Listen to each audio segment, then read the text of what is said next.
that the children could see. But I can't find them for the life of me. And there's Halloween spooks outside my window pane.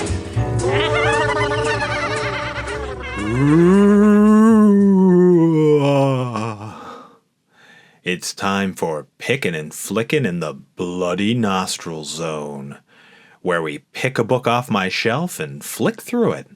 What else could that mean?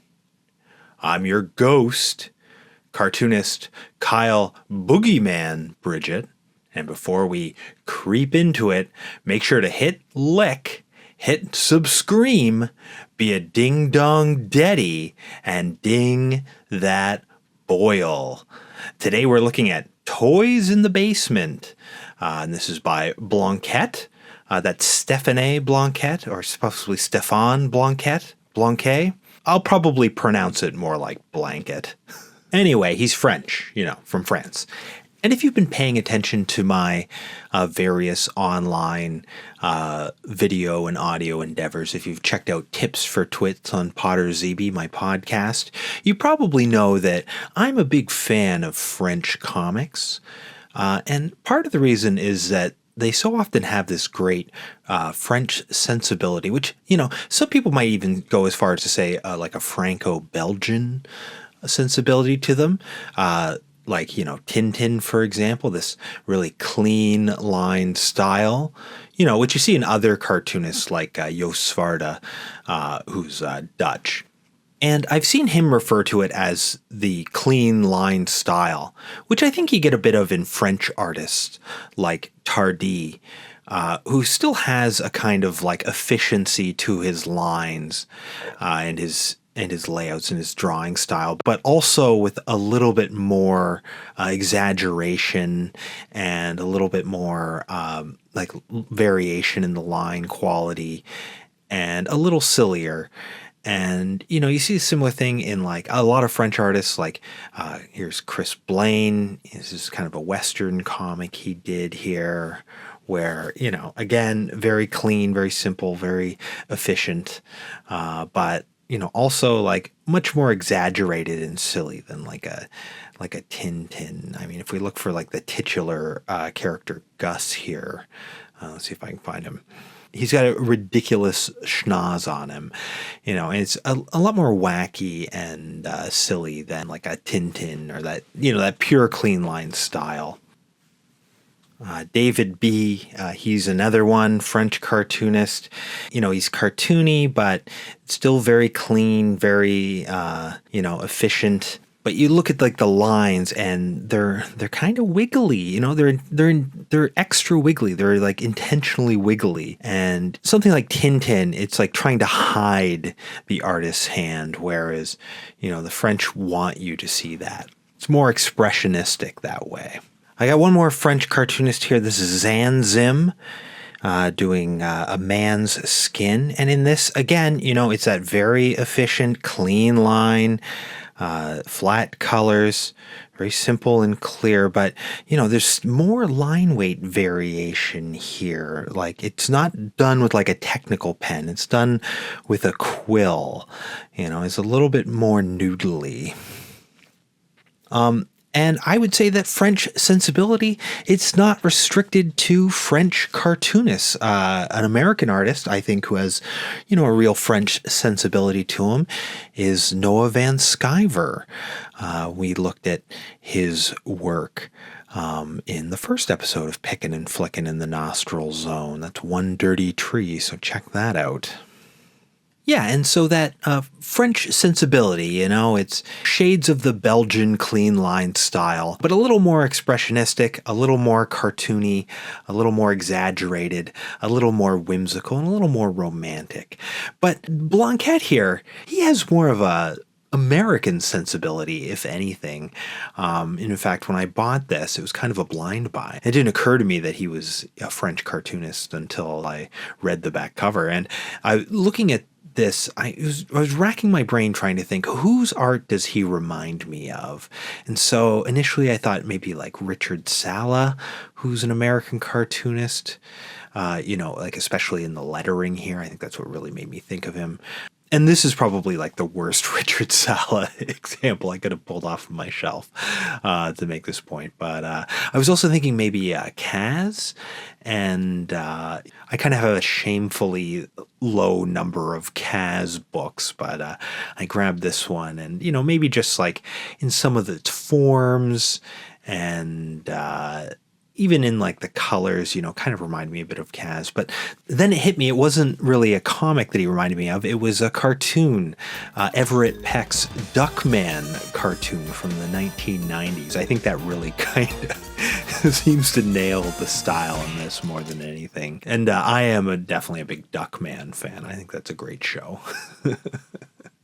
Now, I can be forgiven, I think, for not knowing who Blanquette was when I bought this, because almost none of his books are in English. And, sorry, I like this. The end page here is really nice. But then I did notice that in the inside here, it says also available in English by Stefan Blanquette, Dungeon Monsters Book 2, The Dark Lord, written by Louis Trondheim and Joan Safar, who... Trondheim and then David B., who we saw earlier, they are two of the founders of L'Association, which is like a French publishing company, who published Blanquette in French, but not in English in North America. And so really, unless there's another one I'm unaware of, he's really just got in English this and that other book that's mentioned inside. And, and he was also in Blab and 00 and Kramer Ergut, but just like little segments in there, not like a full book. So this is like his only English edition, really. And I thought it would be a neat one to flip through. Now, it's got a great cover. This was printed in 2010 by Fantagraphics. Originally, I think it's from 2005. I think there may be a second printing, because when you look this up, there's a similar cover, but it has like a bar up here, like a bar of flat color, and the text is up here. But it's not as nice as this one. Now, like I said, this was a blind buy. I bought this for $10. It was originally like $15, so it would have been like $20 in Canada. I bought it at City Lights bookstore in London, Ontario, which is one of my favorite bookstores. And whenever I go there, I never have a lot of time, and there's a lot to pick from. So I often just look at the spine for a publisher and let's see. Fantagraphics. Okay, pull this out. This looks good. $10. Okay, I'll take it. But I'm really glad that I did. And I should say that even though Blanquette does a lot of comics, he's not really mostly known for comics, I think. So it says in the back here, French cartoonist, animator, filmmaker, doll maker, photographer, and publisher. And so I picked this book because it's a good Halloween story, and it sort of takes place at I guess it could just be a costume party, but it feels like a Halloween party, which is, very American in that they don't really have Halloween in France like they have it in North America. I spent one Halloween in Paris, and I saw one pop-up costume store, not quite like a Spirit Halloween, but that kind of idea. And on Halloween night, I saw a group of people on bicycles dressed like ghosts, and they were just riding around. And that was really the extent of it there. So this little boy, he wanted to be a pirate, like this awesome fucking killer, bloodthirsty pirate of the seven seas, but he gets betrayed by his cheapskate mother, who got him this ridiculous pink bunny rabbit costume, which, I'm sure a furry would love this costume, but he's not digging it. And he's at this party, and there's a lot of great little details in here. This really kind of horrifying, pimply face. This kid here with this rictus grin with braces and this goofy, bumpy alien costume. There's a couple kids making out on the couch back here. So this other kid, this other pirate kid who got the costume that he wanted, says, "Arr, what's this, me hearties? A little pink bunny has dared to hop onto my ship. Pink loser." He's really making fun of this kid who, but for the grace of his mother's wallet, would have been wearing the same costume. And he fantasizes about all of the horrible violence that his bunny crew would do to this damn pirate. And then this nerd kid down here, he's like, don't worry about him. I'm a mama's boy too. Don't tell anybody though. And then he says, did you happen to see a female pussycat heading back up here from the cellar with some beverages? And he sent her down there, and he says that I would have gone down, but I have a cast. And so the bunny has to go down and look for the girl. And we get to this panel here looking down the stairs. And there's a lot of things he does with the design and the page layout here. You look at all these panels, they're all very sort of even squares. I like how he hasn't ruled out the actual border, but they're all closed in. They're all the same size and the same sort of weight, and they're all very solid and closed until you get down here where the sound at the bottom breaks the panel into the gutters, and then you have this shot here where there's no outline on the panel. It's all very open, kind of bleeding out, especially in black and white, I imagine. And you get this great shot looking up the stairs, the kid with the light coming from behind him. So lots of great atmosphere. He's coming downstairs, he's clicking the lights on, they're kind of flickering on and off. So it's dark and he's got to go down, he's scared. Anybody there? And then out of the shadows you get this shh, which is terrifying. And the light flicks on. He sees the pussycat girl and he says, "What are you doing in the dark with all of those dusty toys? The thirsty kid with glasses has been waiting for half an hour." And she says, "That one there moved," looking at this chewed up bear here. And he says, "What, are you kidding me? That old bear's as motionless as a junkyard car." But it jumps to life and says, "Are you nuts? Talking that loud? Are you trying to blow our cover? Are you the newcomers? I gotta say, this time the brats have outdone themselves. You're as good as new, straight out of the box. Not even a ripped seam. And your glass eyes aren't scratched up at all." I feel like this is a really creepy panel with the glass eyes. And so the bunny says to the pussycat, "He thinks we're stuffed toys. Let's play along." And the bear says, "As soon it's going to take them less than a week before they throw out their old toys." And this action figure guy pops up here. "He's right. You're in mint condition." And the bunny, he recognizes him and he thinks to himself, "Captain Stumpy." Down here, this guy's saying, "You're definitely better off than me. Look, I only got one leg." Captain Stumpy says, "Me, it's my arm that got trashed. If only I had that dirty brat wide." So the basement is sort of this land of discarded toys. And the thirsty kid yells down the stairs, "Yoo-hoo, where are you? I'm thirsty." And they're like, "Quick, a child, hide." And this little drill guy pops up and he says, "This way, this time we won't get caught with our pants down." And he takes them into this hidden subterranean tunnels that I dug. Took me 7 hard months too.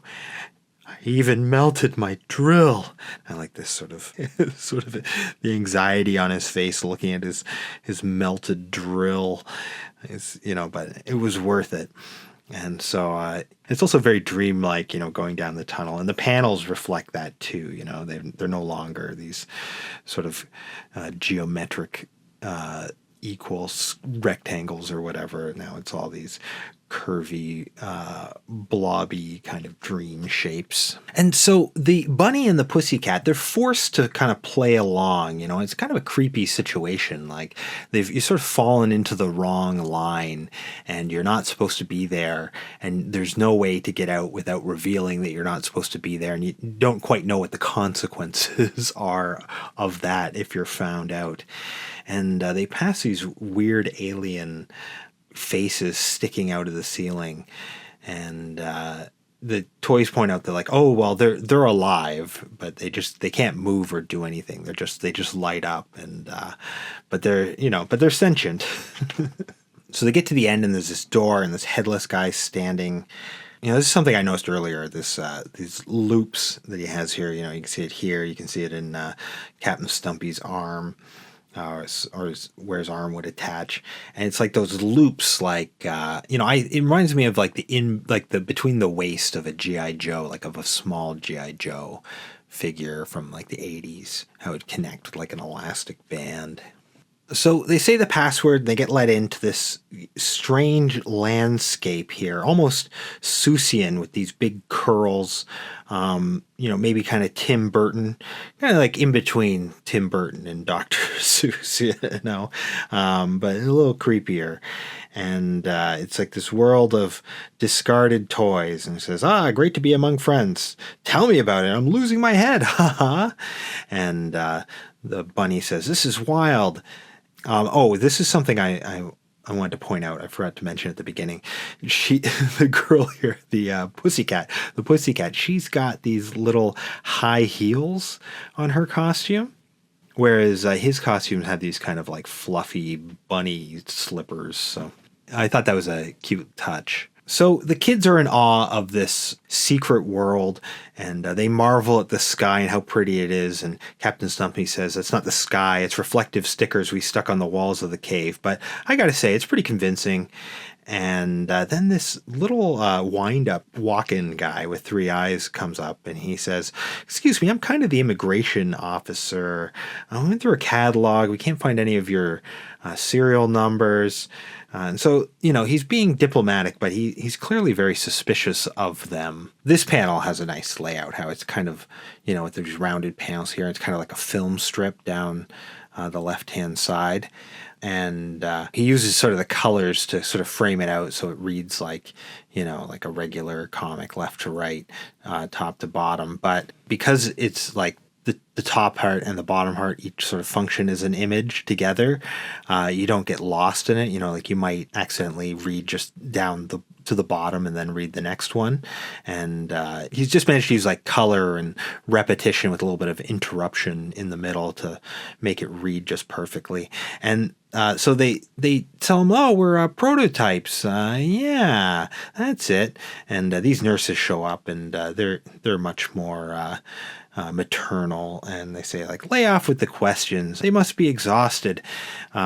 And she's got like a monster leg here, and so they're much more trusting. But then this terrifying doll runs out of the tunnel, like she was obviously right behind them, and she says, wait, don't take them with you, wait for me. And she's frantically yelling, those stuffed animals, they aren't stuffed animals, they're children, horrible children. The doll comes across as quite unhinged. They're not inclined to believe her, but she says, I swear it's true, she's the one who abused me. She isn't a stuffed animal, she's a little girl. The minute I heard her voice in the cave, I recognized her.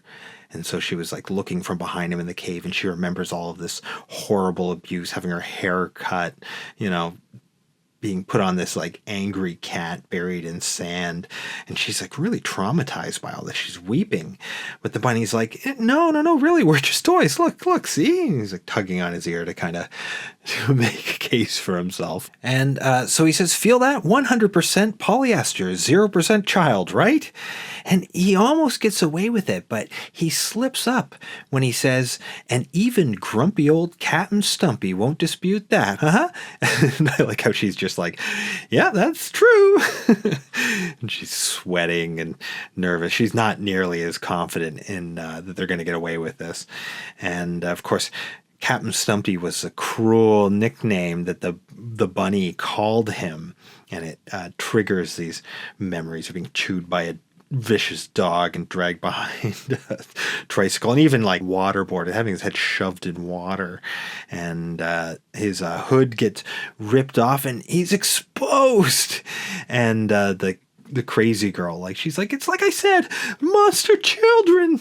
And she's like a great stand-in for that trope of the, paranoid person who really knows what's going on, but no one believes them, and it turns out they're right. But also they are legitimately crazy. But she's also right. And so they yank off the pussy girl's hood as well, and they've got this great like pile of toys just yanking up her hood. And Captain Stumpy yells, "Don't let him get away!" And this scary orange elephant just lunges at them. I find this character very frightening. And, he's just diving out, and there's lightning shooting out of his nose and like sweat and drool, and he's just flying in. He's just like, ah! And he's grabbing him, and the kid's struggling, and he's horrified, and he's tying him up, and they even mix up their animal hoods to humiliate them. And the scary elephant says, I say we rip off one of their hands each. Captain Stumpy says, a hand? Make it a whole arm. The nurse says, anything you like, gentlemen, but I've got dibs on one of the girl's legs. And the doll's like, yeah, and give her a haircut. And the headless guy says, all fine by me, but I'm keeping one of the boy's eyeballs to use for a head. That'd be actually a pretty cool action figure. Their technocratic leader comes and he says, come on now, we got to play by the rules. And the rules say, bag of bones. Bag of bones, you're right. They deserve the worst punishment. Take them.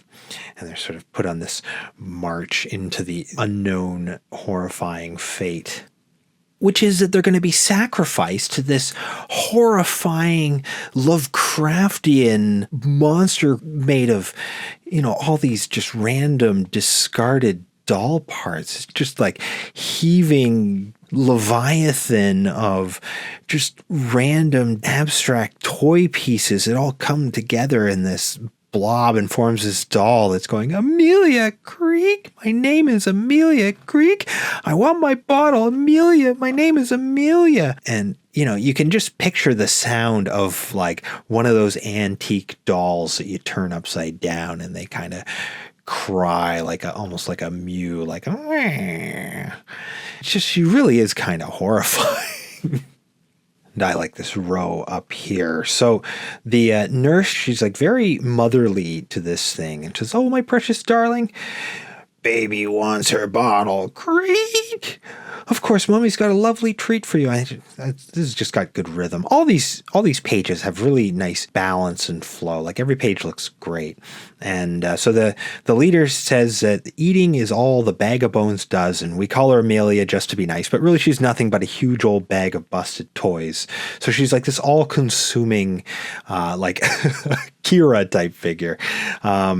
So they open wide, they get thrown into the mouth of the beast. So they fall down into this nightmare realm of just jagged, indistinct doll parts just sticking out everywhere. It's, it has almost like a real organic feel. And when they get down there, they find that the thirsty kid, the chicken with the broken leg, he is already down there. And he says, you never came back, so I hobbled into the cellar and whammo, a big toy clobbered me and they took me to Amelia to satisfy her sweet tooth, and now I'm stuck down here. And he's kind of like a Millhouse character. And he starts playing with this talking crocodile. He pulls a string, and that upsets Amelia, the bag of bones' tummy. And she says, Amelia's got a tummy ache. Creak, creak. And so she starts collapsing, and, everything's falling. All her toys are falling off. And, I think he does this really interesting here where it's like she kind of seems like she's, melting or deflating, and like all of these pieces are falling apart. She's kind of like rippling up and falling all over each other. And then this panel here where the nurses are yelling, take shelter, it kind of illustrates the chaos that's happening. Now she's just kind of strewn out all over this, magical haven for discarded toys. They've broken the toys once, and now they've broken their whole world yet again. So the thirsty kid, he pops up here. Yoo-hoo, anybody here? And then the scary elephant just dives out and, this time I'm mashing you to paste. And I think this kind of like last minute jump scare after the climax, I kind of like that trope. You see it in a lot of horror movies. Child's Play 1 comes to mind, where you think the big bad has been defeated, and then it's just kind of one last jump scare. And so things are not looking good for the thirsty kid here, but these like splotches start coming in at the elephant, and the kids are like fighting off the toys with these wads of slime. They manage to pull the thirsty kid out, and they make it back to the tunnel, and they're climbing through the tunnel, and the pussy cat says, "Are you sure it's this way?" And the bunny's getting kind of sleepy. And then all of a sudden they're back on the bench, right? And the panels sort of mimic earlier in the story. And this asshole pirate kid says, get a load of the sardines, a few drops of apple juice, and they go loco and trade around their costumes and they crash out. Lame. Take the other kids down to show them where the tunnel opening was, but they can't seem to find it. And he says, so we all three of us had the same dream. No cellar, no rebellion, not even Big Amelia. Just 3 dreams merged into one. That was some apple juice. Cutting back down to the secret world of lost toys, Drill Guy says, I told you I'd be able to seal up the entrance to the tunnel in the flick of a kitten's tail. Captain Stumpy says, if they discovered us, we'd all been torn to pieces. One thing's for sure, those dirty brats won't soon forget us. Although it seems like he has forgotten them more or less, and he says, it took me at least a week to stop having nightmares about Big Amelia, a few more days to start sleeping regularly, and a few more to start finding it funny. The bloodthirstiest pirate of the 7 seas had felt awfully constricted in his pink costume, but the rabbit inside me was even more embarrassed that he believed that toys had the gift of speech. And he's sleeping. But here on the shelf, we see the three-eyed wind-up leader character saying, when you least expect it, he'll snap you in two. They're monsters, I'm telling you. And it seems like he's recruiting more toys. And Blanquette signs here in this rug here. It's almost like a blanket. And he signs with all lowercase except for the L and the Q. And so that's the end. We've got those nice end pages here again. And on the back, there's a little about the author that's informative. And I just thought this was such a good little book. It's a really nice package. Like the whole thing is put together really well. And it's a fun little story, fun little Halloween story. There's a lot of details for you to kind of luxuriate into. So every time you read it, you're going to see something new. Overall, I give it 4 spooky nostrils. Now, that's a pretty high rating, and if it was just the art and the story, which do complement each other well, in a cheaper printing, like a soft cover, perfect bound, like trade paperback style book, I could see a world where it got 3.5, maybe 3 spooky nostrils. But it is special because it's, the only English edition of a Blanquette graphic novel. And it's just put together really nice. It's not pretentious or anything, but it's got a nice, hardcover. The end pages are nice. The printing is really well done. The colors really pop. The paper's even a nice weight, and, it's matte and it feels good. And you got to hand it to Fantagraphics. They put together a good book. And that is the end of the episode. So if you want to support this show, you can join the Patreon, where you can get access to videos like this and all of my videos a week early, including Canonically Crumb. And as well, you'll be thanked at the end of the episode, as you'll see in a minute. And if you don't care about that, well, you can just flick off and have a happy Halloween. Spooks outside my window, Halloween spooks behind the tree. I wish that the children could see, but I can't find them for the life of me. And there's Halloween spooks outside